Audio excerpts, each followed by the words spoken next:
Welcome to Subramani. I'm going to talk about investing at different stages of your life, and this is largely meant for people who are above a particular age, say maybe 70, maybe 80, and who do not have much help from their children, or they don't have children to handle their investments. And this could be anybody.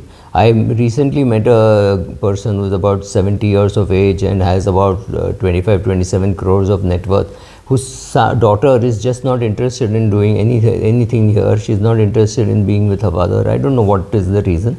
She's not keen. Then, which means you're again alone in your investment, because your daughter is going to say, look, I have told you I'm not interested. You may have 25-30 crores. I don't care. Many of these kids want all the goodness of the investments and compounding, but they will not learn, right? So whatever be your reason, you are a senior citizen, 75 years of age, your wife is 74 years of age, and the two of you are managing.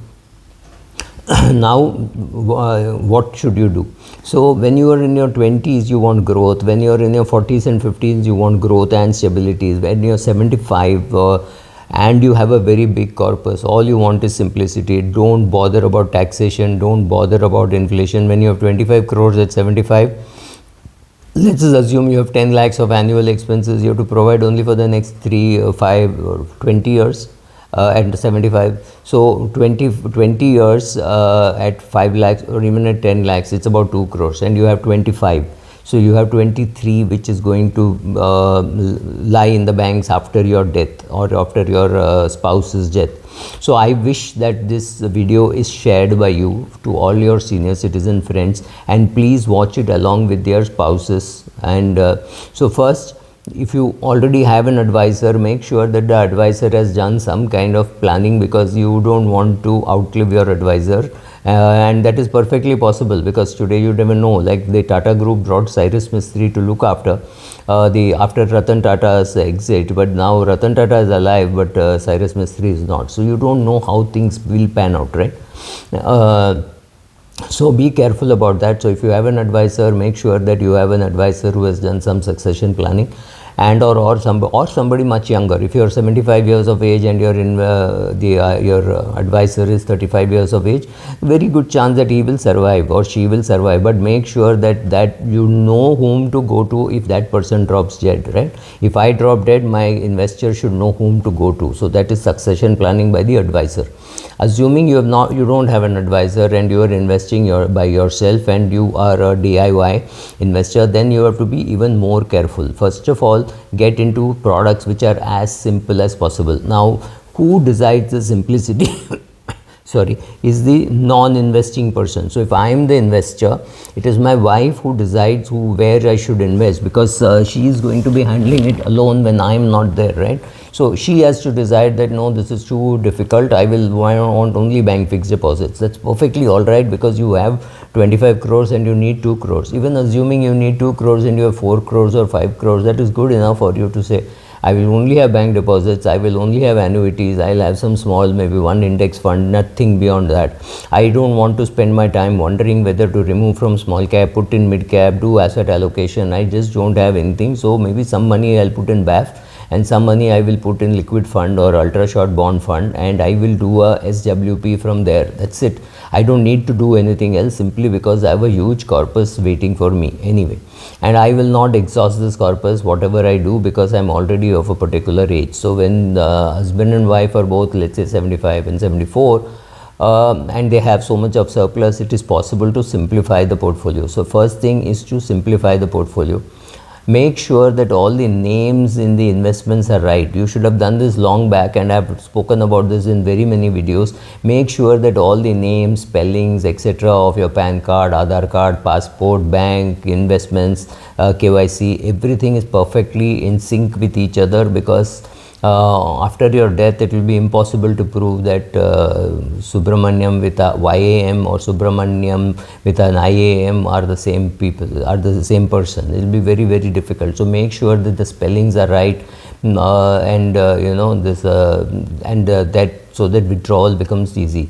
You have now simplified, you have sold off all your direct equity investments, your REIT, your oil paintings, everything, because your other partner does not want to handle all this, which is perfectly good, because I have a friend whose wife handles everything, and she's pretty enthusiastic about handling this, even though she's just crossed 71, he's 76.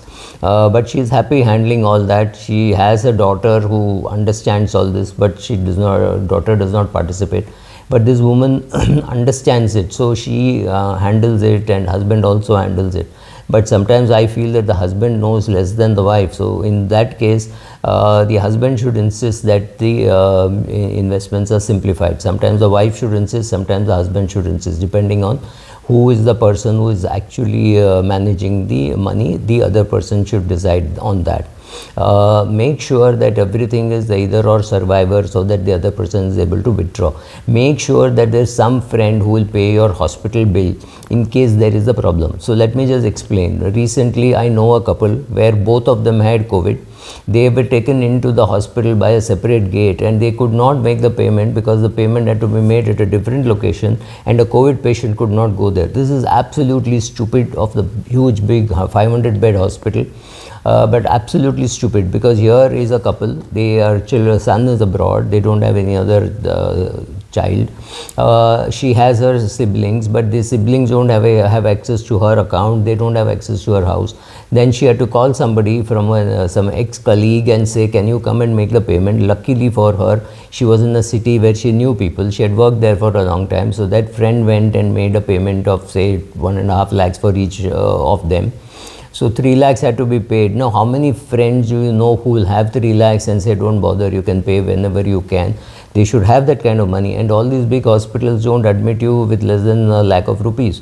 So then, so how would they access their bank account now? It was very difficult. So what had to be done was, till she got cleared by COVID, the wife, she had no access to her funds. Luckily her brother had come, and he made some payments, and he said, tell me how much do I have to pay your friend. The friend said, no, it's okay, you can pay me after you come back.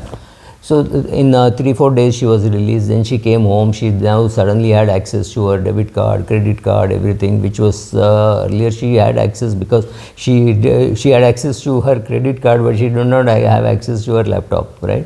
So these kind of funny things happen. So you please be very careful. Leave some money if you need with somebody whom you know who will pay that money into the hospital.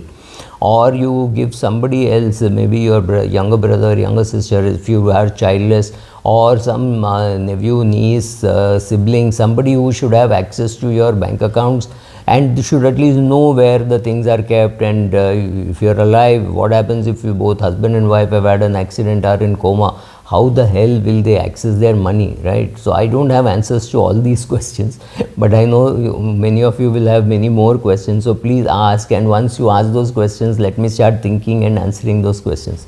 Thank you, but old age is going to be fun only if you can manage it well for you. Thank you.